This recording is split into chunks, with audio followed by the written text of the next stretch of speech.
سلام يا زمي، كيف دايرين؟ لاباس عليكم؟ كنتمنى كلشي يكون بخير وعلى خير وانتم كتفرجوا في هذا الفيديو. الحلقه ديال اليوم غادي دينا لقلب مدينه الدار البيضاء، وبالضبط قلب عين دياب.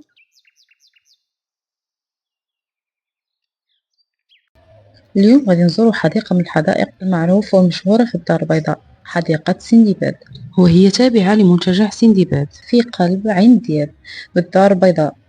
المساحه ديالها كتبلغ 32 هكتار. اوقات الدخول الحديقه فهو كالتالي: السبت والأحد كتكون مفتوحة من الساعة 10 صباحا إلى 8 مساء. الاثنين والثلاثاء كتكون مغلقة. أما الأربعاء والخامس والجمعة فهي مفتوحة من الساعة 10 إلى الساعة 7 مساء.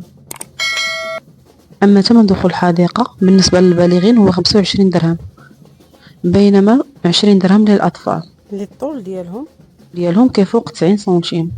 أما بالنسبة للأطفال الذين يقل طولهم عن 90 سنتيم فكيدخلوا مجانا. أما بالنسبة للأثمنة ديال الألعاب اللي داخل الحديقة فهي كتراوح ما بين 5 دراهم و 35 درهم كل لعبة والثمن ديالها. اولا الا بغيتو غير تجيو تدخلوا تلعبوا بلا ما تبقاو تخلصوا، كاينين براسليات. كاين البراسلي الاول اللي هو براسلي المرح ب 70 درهم بالنسبه للاطفال، اما بالنسبه للكبار فهو 75 درهم.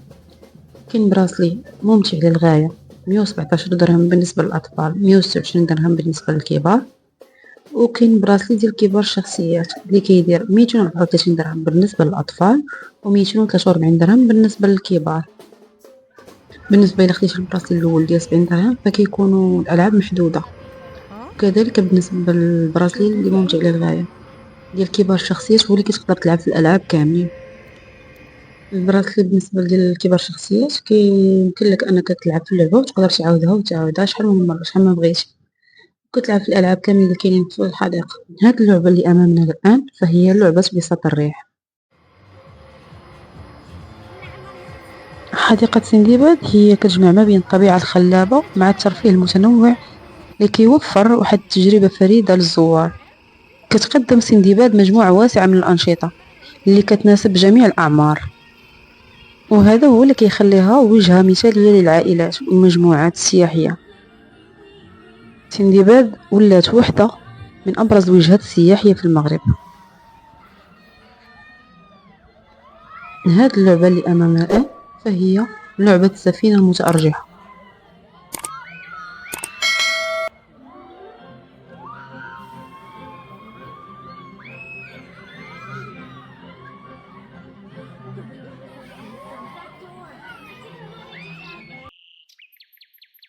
اللي كيميز سندباد هي انها جات في واحد الموقع زوين اللي جا ما بين عين دياب وسيدي عبد الرحمن، وهذا كيسهل الوصول اليها.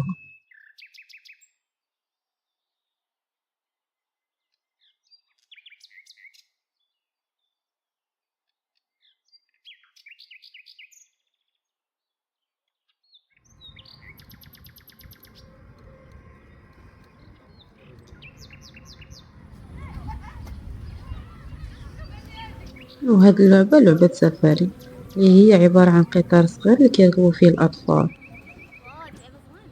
ويمكن حتى الآباء يركبوا مع الولاد ديالهم.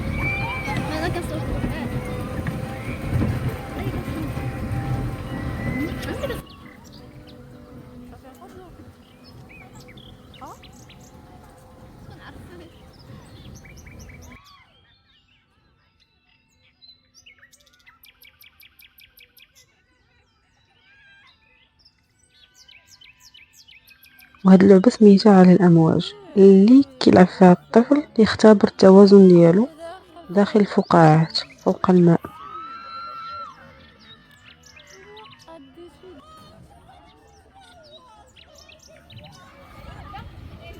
أما هاد اللعبة فهي أوتيمبا اللي كتعتمد على السقوط الحر من الأعلى إلى الأسفل، وكتكون فيها الإثارة مضمونة.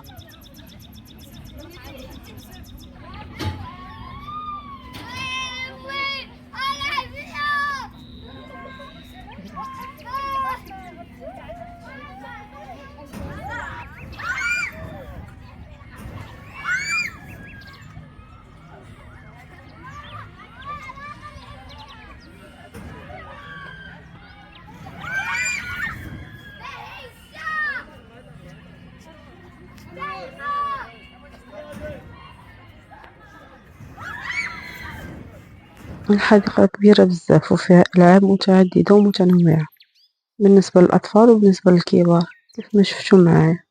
وحنا مازال كنكتشفوا في الحديقة دابا. هاد اللعبة سميتها أحصنة البحر اللي كتركب فيها في القارب وكتنطلق نتا والعائلة ديالك. بالنسبة للثمن ديالها 50 درهم وكيمكن يركبوا فيها 4 الناس.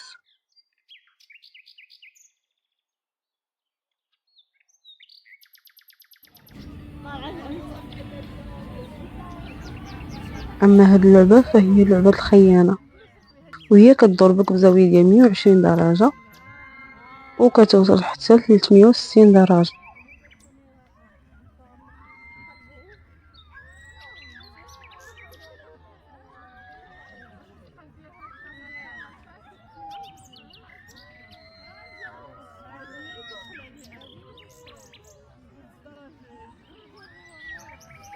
وفيها كتكتشف إثارة جديدة.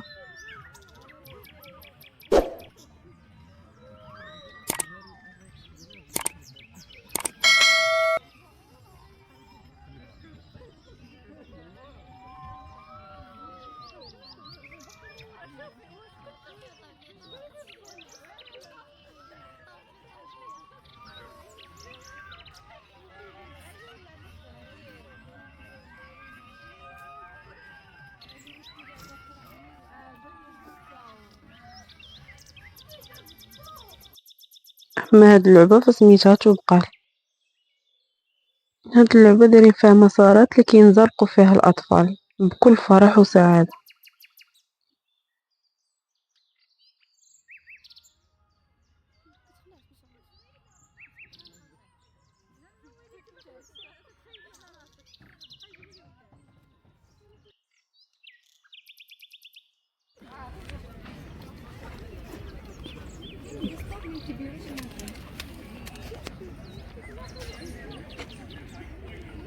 سيري حبيبتي.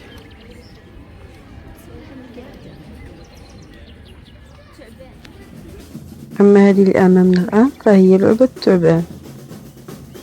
لعبة الثعبان اللي السرعة ديالها كتزيد على 70 كيلومتر في الساعة في هذا المسار وكتستغرق 42 ثانية. أما بالنسبة إلى ما كانش عندك البراسلي الثمن ديالها كيبقى لك ب35 درهم.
هذه اللي أمامنا الآن فهي لعبة مغامرة وهي على شكل منطاد اللي كتبقى ترتفع في الهواء بلطف ثم كتنزل.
أما هذا الكأس فهو كأس الدوار، كيدور فيه الأطفال في كؤوس على إيقاع الطبول. أما هذه فهي لعبة العاصفة اللي كتخليك تحلق في الهواء.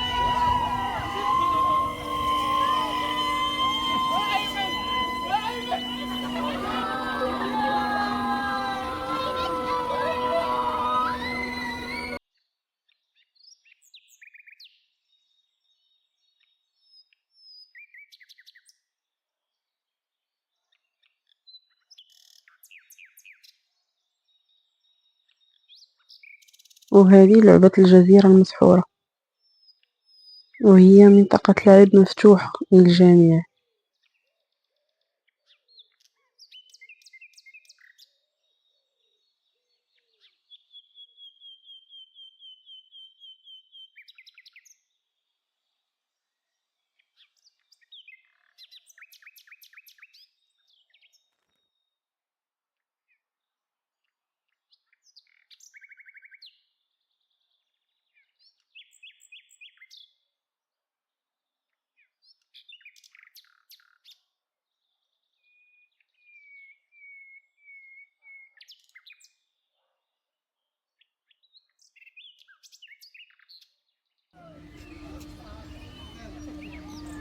أما هاد اللعبة فسميتها لعبة ابن بطوطة،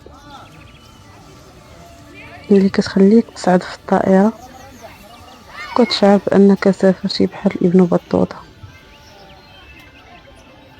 جولة في السماء.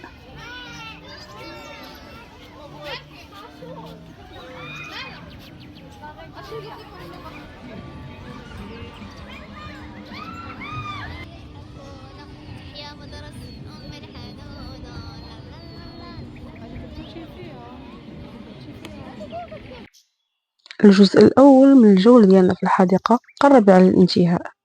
كنتمنى اللي مازال ما اشتركش في القناة يشترك ويفعل الجرس، وما تنساوش تخليو ليا لايك، هذا كيزيد يدعمني.